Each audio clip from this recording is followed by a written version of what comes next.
Bonsoir à tous mesdames, mesdemoiselles et messieurs et bienvenue sur cette nouvelle petite vidéo. On se retrouve ce soir avec une invitée de talent, notre amie Marine Bike. Comment tu vas? Bah très bien, et vous? Ça va super. Alors raconte-nous un petit peu, on change un petit peu de terrain d'habitude. C'est pas trop ton domaine la boue, c'est quoi que tu fais d'habitude toi? Habituellement je fais principalement que de la route. D'accord. Et ça fait pas très longtemps que je me suis mise au off-road. Ok. Et je dois avouer que c'est vachement technique et bon, je m'attendais à ce que ce soit difficile, mais autant.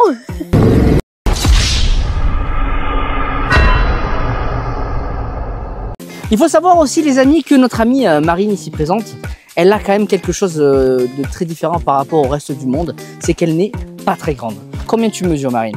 Je fais 1m56. Voilà, 1m56 c'est relativement petit, aussi bien pour un homme que pour une femme. Et aujourd'hui ce qui est vraiment important, c'est que Marine a pris conscience de quelque chose, c'est que dans le monde du off-road ou de la moto, ce qui prime, ce n'est pas la force ou la puissance ou la taille, c'est vraiment la technique. Tout à fait, la technique. Et heureusement, Marine, aujourd'hui, elle apprend très vite les techniques qu'on lui enseigne. Et ça, c'est vraiment important.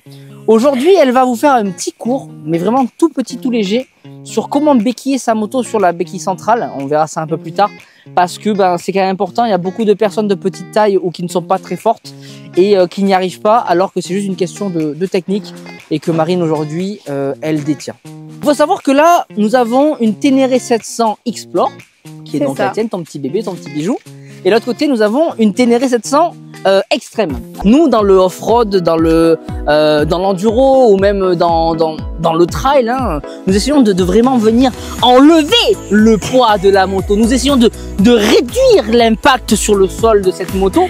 Moi, par exemple, j'ai réussi à enlever une quinzaine de kilos sur cette moto en changeant le collecteur de devant, le silencieux, le sabot, la batterie, enlever pas mal de choses comme ça. Et nous avons à côté de ça notre amie Marine qui, elle, parmi tout, elle veut rajouter du poids. Je ne veux pas rajouter du poids. Elle a rajouté du poids. J'ai rajouté la sécurité. Non, cette moto pèse actuellement 320 kilos, mes amis. 320 kilos à porter. Et qui c'est qui la porte quand elle tombe? C'est Bibi. Et t'en es marre, ok? Elle a été baptisée la T7 la plus lourde de France. Tout ça pour dire.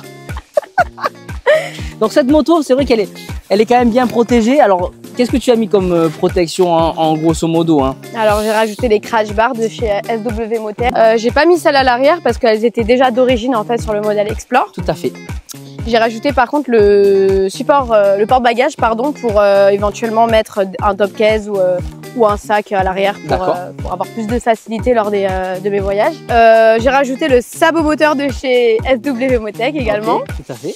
En plus des protections Yannick, j'ai rajouté des sacoches 6 litres de chez Lone Rider qui permettent de mettre également du matériel dedans et de voyager léger tout en restant bien équipé. Ça nous permet de pouvoir, nous, derrière, voir que c'est quand même important de pouvoir équiper un petit peu la moto. Moi, comme vous le voyez, je suis vraiment à nu, à sec. J'ai juste mon porte-bagages SW Motec qui lui vient accueillir le top case. Avec de sacrés plastiques sur sa moto qu'il a soigneusement bien changé. Tout à fait, et qui sont relativement beaux, solides et résistants parce qu'ils ne voient pas souvent le sol.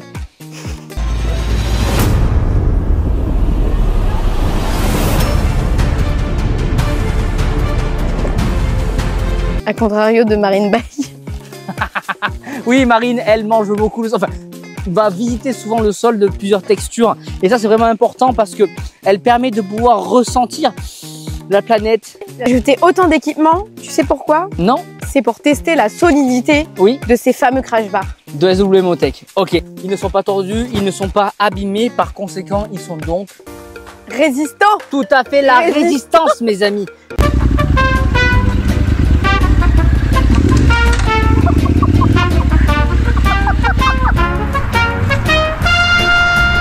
Oh non.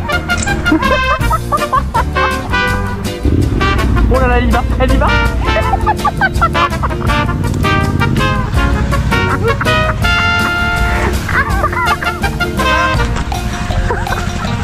Ah mon pied. Attends, elle est en dessous de la moto, elle est en dessous de la moto. Prêt? 1, 2. Attends, ça va pas être peu aimable ce que je vais faire, ok? Je vois que tu as mis ces deux petites loupiottes sur ta Ténéré. Oui, alors j'ai mis les feux de longue portée de chez Denali afin d'avoir une meilleure visibilité lors de mes voyages de nuit. D'accord. Donc, oui, parce que c'est vrai que tu aimes bien voyager de nuit. C'est ça. Et c'est vrai que c'est important de pouvoir voir aussi bien loin, mais aussi large. Exactement. Donc je comprends tout à fait. Moi, de mon côté aussi, j'ai fait quelque chose de similaire avec Oxylight. Très esthétique, on va pas se le cacher, mais c'est aussi très utile. C'est vrai que quand on la voit arriver tu fais du off-road la nuit, bah, c'est vachement utile. Quoi. Tout à fait. Du coup, je disais, ce qui est vraiment important sur cette machine, c'est de pouvoir avoir une béquille centrale. La béquille centrale est la suivante. Toi, c'était vraiment quelque chose que tu voulais oui. par rapport à ton ancienne moto qui était une Tracer, si je me trompe pas. C'est ça, exactement. En fait, j'avais pas mis de béquille centrale et c'était un calvaire pour les entretiens. D'accord. Je devais pousser la moto à l'avant et être aidée pour ça et je voulais principalement le faire toute seule. Par rapport à la Tracer que tu avais avant, alors montre-nous s'il te plaît comment en fait, tu par fais. rapport à la Tracer, avant j'avais pas de béquille centrale, du coup pour les entretiens c'était vraiment compliqué et je me suis dit bon bah pour la prochaine je manquerai pas d'acheter une béquille centrale. Et là du coup t'as mis full budget dans la béquille centrale et là regardez un petit peu cette façon incroyable qu'elle a de le faire. En fait la moto faut la mettre droite et chercher le point d'équilibre comme ça. Oui, tout à fait. Et vraiment y aller en tirant par l'arrière quoi. Ouais, d'un coup. Pas 36 000 solutions. Voilà, tout à fait. Alors montre-nous, vas-y. C'est important. Vas-y. Ouais, allez, quand tu veux. Bravo. Félicitations. Je suis tellement fier de toi, putain. J'ai réussi. Oui. Vous savez que je connaissais pas cette technique. Mes amis, je vais vous dire une chose. Il faut savoir qu'elle voulait absolument vous exprimer ça. Et je viens juste de l'apprendre. Et ça, c'est beau parce qu'elle est arrivée d'un coup. Bravo. Franchement, je suis fier de toi. C'est la première fois que j'ai réussi avec ma moto. Je sais. Franchement, journée très épuisante. On avait demandé un chemin roulant et il m'a ramené dans des trajets de tracteur. Ventile doucement, respire doucement, tranquillement. C'est très bien. C'est très bien. Continue. Non, t'arrêtes pas. Roule. C'est très bien. C'est très bien. C'est très bien. Ok, alors arrête-toi doucement. Prends ton embrayage. Comme un feu rouge, pareil. T'as peur là? Ok. Attends, j'arrive.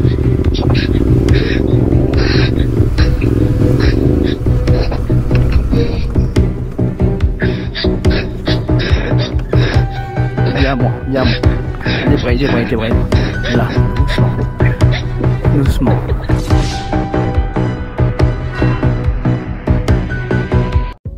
Oui, effectivement, en fait, il faut vraiment savoir ce qui est important aujourd'hui, c'est le fait de pouvoir juger concrètement son niveau, mais aussi le niveau de autrui. Moi, pour ma part, c'est vrai que c'était quelque chose d'assez facile pour moi parce que j'ai un peu plus l'habitude de faire du off-road que Marine. Et c'est vrai que je me suis peut-être laissé fourvoyer par ces chemins de boue et de gadou, parce que moi j'aime bien un petit peu aller dans la gadoue. Marine ne valide pas forcément cette vision-là. J'aime bien la boue, mais faut y aller progressivement. J'ai pas encore suffisamment le niveau et la confiance pour pouvoir accéder à ces chemins-là. Et ça, c'est totalement faux, mes amis, parce que au fond d'elle, elle le sait. Elle a cette puissance, cette ferveur de pouvoir tout regagner. Cette puissance qui surgit à chaque fois qu'elle tombe. Elle sait se relever. Elle sait aussi demander de l'aide. Mais en même temps, elle veut y arriver toute seule. On peut se le dire, mes amis, Marine est une femme pleine, comblée par la vie, comblée aussi par sa moto, comblée par les choses qu'elle vit chaque jour. Elle est aussi capable de relever cette moto que de la mettre sur la béquille centrale. Et ça, c'est incroyable. Merci beaucoup, Marine. Merci, tu es vraiment une personne incroyable, digne de ce nom, prête à tout pour réussir à gagner. Il y a quelque chose qu'on a pu faire quand même relativement bien et facilement, malgré le délai de temps. Nous avons réussi à changer quelque chose de vraiment très important pour toi. D'habitude, tu roules avec des pneus mixtes, hein, des STR, le pneu d'origine de la Ténéré. C'est ça. Et là, aujourd'hui, on a changé tes pneus pour mettre des pneus vraiment off-road. Donc, tu as suivi des conseils d'une personne qui t'a vraiment bien indiqué. Qu'est-ce qu'il t'a conseillé? Alors moi, j'ai opté pour des Michelin Medium. Et ressenti, quelles sont tes sensations avec ces pneus-là aujourd'hui dans le grassouillet, hein, si on peut dire dans la gadoue? Alors franchement, c'est la première fois que je roule avec des pneus crampons. Ouais. Et bon, habituellement, j'avais les Agnaki Wide. Et là, je peux dire que c'est vraiment plus adapté pour les chemins actuels. Tout à fait. Remplis de boue, Oui. marécageux. Vous voyez l'étincelle Moi, je les appelle les chemins tracteurs. Exactement, les chemins de tracteur, mes amis. Et grâce à ces pneus, aujourd'hui, elle a réussi à passer ces chemins de tracteur. Elle a réussi à aller chercher les ornières. Elle a réussi à vraiment, sans aucun problème. Avec quelques chutes, parce que lui, il minimise. Non, vraiment, avec une détermination sans faille. Aucune parole dans le cardo, aucun moment de doute. Et vraiment, elle a eu cette détermination du début jusqu'à la fin pour passer dans ses flaques, mais aussi dans ses bourbiers. Et franchement, pour ça, je tiens à te féliciter. Merci. Bon, ce que vous savez pas, c'est qu'elle est quand même tombée 4 fois aujourd'hui. Et c'est moi qui ai dû rouler la moto, j'en ai marre. Parce que, comme je vous l'ai dit tout à l'heure, cette moto, c'est un temps. Et comme je vous l'ai dit, cette moto, c'est moi qui l'ai dû la relever aujourd'hui.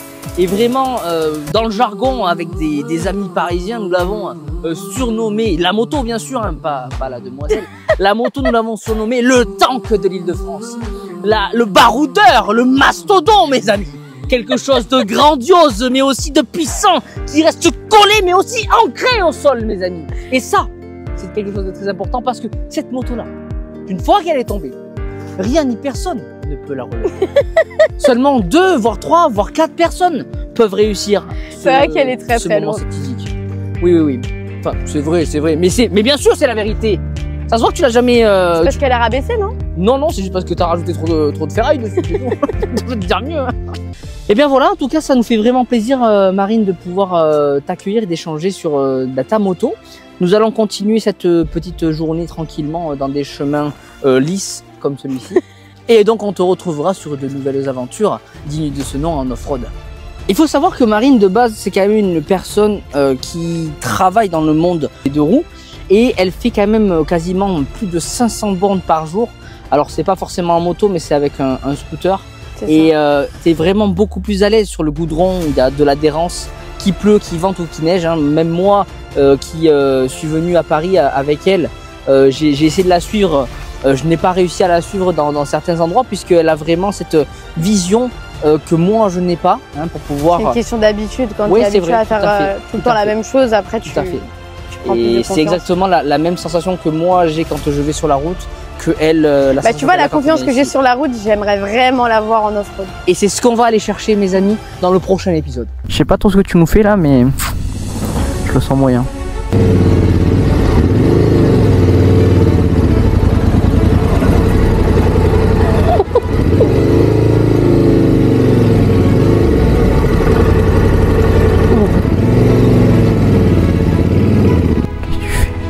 Tu vas tomber là, j'arrive.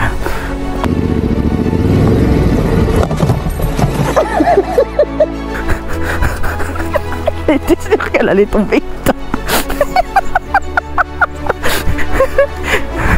Ça va? Pourquoi tu m'écoutes pas quand je te dis de faire le demi-tour là-bas? Pourquoi tu viens là? Pourquoi tu fais ça?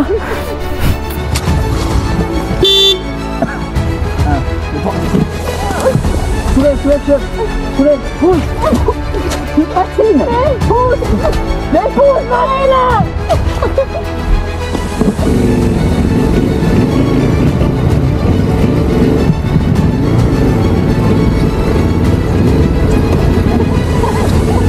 Ça va pour moi, ce gars!